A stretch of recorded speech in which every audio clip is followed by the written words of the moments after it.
warahmatullahi wabarakatuh. Saya Indah Permatasari dengan NIM 211F10295 Universitas PGRI Argopuro Jember. Di sini saya akan mendeskripsikan film yang berjudul I Am Sam.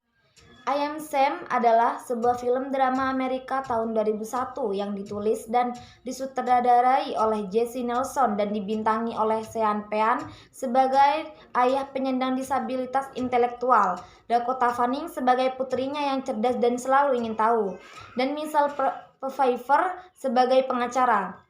Diane Weiss, Loretta Devine, Richard Skeff, dan Laura Dern muncul dalam peran pendukung.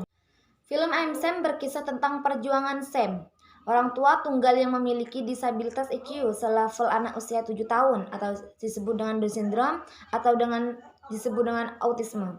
Sam bekerja di kedai kopi Starbucks dan fans berat dari The Beatles. Seiring perjalanan film, kita tahu dari mana kegigihan Lucy berasal. Ternyata itu sifat yang menurun dari Sam.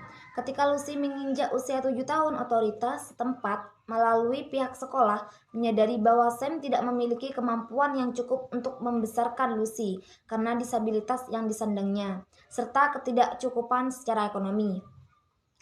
Ini tidak hanya menggambarkan drama hidup Sam dan Lucy, tapi juga menyoroti kacaunya kehidupan pribadi Rita. Apa yang dialami Sam mempengaruhi Rita untuk lebih mensyukuri apa yang dimilikinya. Sam dapat menyesuaikan diri dengan baik dan memiliki sekelompok teman penyandang disabilitas yang mendukung, serta tetangga agorafobia yang baik hati, Annie, yang merawat Lucy ketika Sam tidak bisa. Hampir 8 tahun kemudian, pada tahun 2001, Sam menyediakan tempat yang penuh kasih bagi Lucy yang dewasa sebelum waktunya, meskipun dia segera melampaui kapasitas dan kemampuan mentalnya. Anak-anak lain menggertaknya karena memiliki ayah yang cacat intelektual, dan dia menjadi terlalu malu untuk menerima bahwa dia lebih maju daripada dia. Dalam bahaya kehilangan hak asuh, Sam mendapat nasihat dari teman-temannya dan juga menyewa seseorang pengacara, Rita Harrison, yang diperankan oleh Michelle Pfeiffer. Saat mereka bekerja untuk mengamankan hak Sam membantu Rita melihat hidupnya sendiri lagi. Ini termasuk mendorongnya untuk meninggalkan suaminya yang suka berselingkuh dan memperbaiki hubungannya yang retak dengan putranya. Di persidangan, karena tekanan dari jaksa, Sam hancur setelah diyakinkan bahwa dia tidak mampu membesarkan Lucy. Meskipun memiliki kekurangan, ia mampu untuk bekerja dan memenuhi kebutuhannya sendiri dari hasil kerjanya di kafe Starbucks. Sejak Lucy diambil oleh Departemen Keluarga dan Anak, Sam mulai mencari penghasilan tambahan dengan cara menerima titipan untuk menjaga anjing. Dan ia juga mempunyai teman-teman yang bernasib sama sepertinya, yaitu menderita keterbelakangan mental. Namun, mereka sangat setia dan bersedia membantu Sam meskipun mereka juga mengalami kekurangan. Dari film ini bisa dikatakan bahwa Sam memiliki hubungan sosial yang cukup baik dengan lingkungannya. Hanya saja ia memerlukan adanya dukungan dari orang yang ada di sekitarnya agar ia mampu menjalani hidupnya seperti kebanyakan orang normal lainnya. Dalam film I Am Sam ini terdapat beberapa bentuk pengaplikasian perkembangan sosial emosional, antara lain ialah A. Sam sebagai seorang ayah mental retarded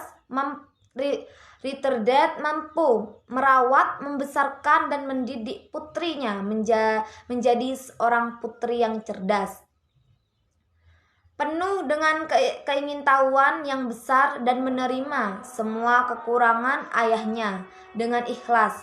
Dia mendidiknya dengan menyuruh mengerjakan tugas sekolahnya setiap malam, membaca, bahkan dia sendiri tidak kesusahan membaca apa yang dibaca Lucy itu. Jika Lucy menolak untuk tidak mau membaca, dia akan tegas sebagai seorang ayah, tapi dia tidak memarahi Lucy. Dia hanya memberikan alasan yang membuat Lucy semakin menyayangi ayahnya, mengapa dia ingin Lucy melakukan itu. Dan yang B bersikap hangat tetapi tidak menuntut. Sam merawatnya dengan penuh kasih sayang dari lubuk hatinya. Sam selalu membacakan buku cerita yang telah dihafalnya berjudul Grand Egg and Ham by Dr. Seuss. Tokoh dalam buku juga bernama Sam. Sam adalah sosok seseorang ayah yang menerima setiap perilaku baik anaknya. Dia tidak ingin memaksakan kesempurnaannya. Terlihat saat hari pertama Lucy sekolah dan melakukan presentasi di depan kelas dapat dibedakan dengan sosok ayah dari teman Lucy di sekolah saat anaknya presentasi. Anaknya salah dalam melakukan presentasi. Ayahnya malah marah dan menekan anaknya supaya tampil sempurna. Hal itu dapat mempengaruhi emosi sang anak sehingga menjadi tidak baik. Tokoh-tokoh dalam film I Am Sam. 1. Sam Dawson mengalami mental tunagrahita di mana kecerdasan inteligensinya hanya setara dengan anak berusia 7 tahun. 2. Rita Harrison Williams, pengacara Sam secara sukarela. 3. Lucy Diamond Dawson, anak dari Sam, cerdas dan pengertian. 4. Annie Castle, tetangga Sam yang sering membantunya menjaga Lucy. 5. Master Turner, lawan Sam di pengadilan. 6. Ifty, memiliki gangguan perhatian defisit yang serius, yaitu memiliki keterpusatan tertentu dalam keheningan dan kekacauan. Dia cenderung berlebihan dalam menceritakan sesuatu. 7. Brod Alon Silverman, dimainkan oleh aktor dengan cacat mental yang nyata, yaitu Down syndrome. 8. Joe, dimainkan oleh aktor dengan cacat mental yang nyata, yaitu mental retarded.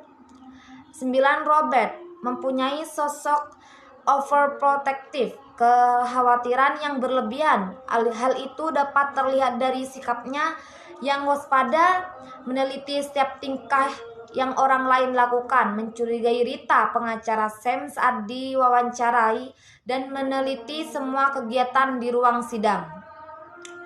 Karakteristik tokoh Sam ini terdapat: 1. Sam memiliki tubuh yang normal, namun memiliki cara jalan yang tergesa-gesa dan agak membungkuk. 2. Sam selalu mengucapkan kata-kata yang sama ketika melayani tamunya. 3. Sam memandang semua dengan sederhana, seperti ketika Lucy menanyakan hal-hal terkait kehidupan. 4. Sam cenderung egois dan tidak mau kalah, seperti ketika Sam dan Lucy pergi makan ke sebuah restoran baru. 5. Sam mempunyai agenda-agenda tertentu bersama teman-teman sekelompoknya, seperti menonton video bersama dan pergi makan bersama. Dan yang keenam, Sam menyukai hal-hal yang mencirikan masa kanak-kanak seperti balon dan susu, sesuatu hal yang tidak biasa bagi pria seusianya. 7. Sam hanya mampu membaca kata-kata sederhana dan cenderung menyukai suatu hal saja. 8. Sam adalah pria yang polos, layaknya anak-anak, seperti ketika ada seorang pelacur yang mendekatinya. 9. Sam cenderung memilih apa yang menjadi kebiasaannya, seperti mencoba buku yang sama, membaca buku yang sama, memesan makanan yang sama. Dan yang 10, Sam cenderung tidak dapat bersikap layaknya orang seusianya. Dia cenderung menunjukkan perasaannya tanpa melihat situasinya. Kesimpulan yang saya dapat di film ini bahwa film I Am Sam mengajarkan bagaimana orang tua terhadap anaknya. Di sini dapat dilihat bagaimana kapasitas intelektual atau IQ seseorang tidak menghambat kasih sayang yang diberikan orang tua kepada anaknya, dan juga kasih sayang kepada orang lain. Dia akan memeluk setiap wanita yang dilihatnya, menangis seperti yang diungkapkan Lucy ketika Master Turner memberikan sebuah statement bahwa ia akan mendapatkan lebih dari apa yang ayahnya berikan. Hal pokok setiap anak yang dibesarkan orang tuanya adalah membutuhkan kasih sayang. dan seorang mental retarded tidak terhalang memberikan hal itu. Kita patut belajar dari Sam dan rekan-rekannya. Mereka yang mengalami suatu hambatan yang diberikan oleh Sang Pencipta dapat melakukan aktivitas dengan senang dan tanpa mengeluh. Dengan keterbatasan yang mereka miliki, mereka mempunyai jiwa kemanusiaan yang murni, membantu satu sama lain dengan jiwa keikhlasan yang mereka miliki. Secara keseluruhan, I Am Sam adalah memberikan pesan kepada orang tua dan guru bagaimana untuk menjadi seorang pendidik yang baik. Sebuah petikan yang diucapkan Sam saat di persidangan memperjuangkan hak asuh terhadap putrinya itu mengenai keteguhan dan kesetiaan, kesabaran dalam mendidik dan menyayangi, mendengarkan dan pura-pura mendengarkan bahkan ketika kamu tidak bisa mendengar sama sekali. Dan itu mengenai cinta dan kasih sayang yang diberikan secara tulus kepada anak. Tidak terbatas oleh kapasitas intelektual seseorang. Melalui film ini kita diajarkan bahwa orang yang memiliki disabilitas pun mampu menjadi orang tua yang baik meskipun dengan segala keterbatasannya. Dukungan dan bantuan dari orang di sekitarnya juga sangat penting, terutama di masa-masa krisis ini. Sekian dari video saya, jika ada kesalahan kata mohon dimaafkan. Wassalamualaikum warahmatullahi wabarakatuh.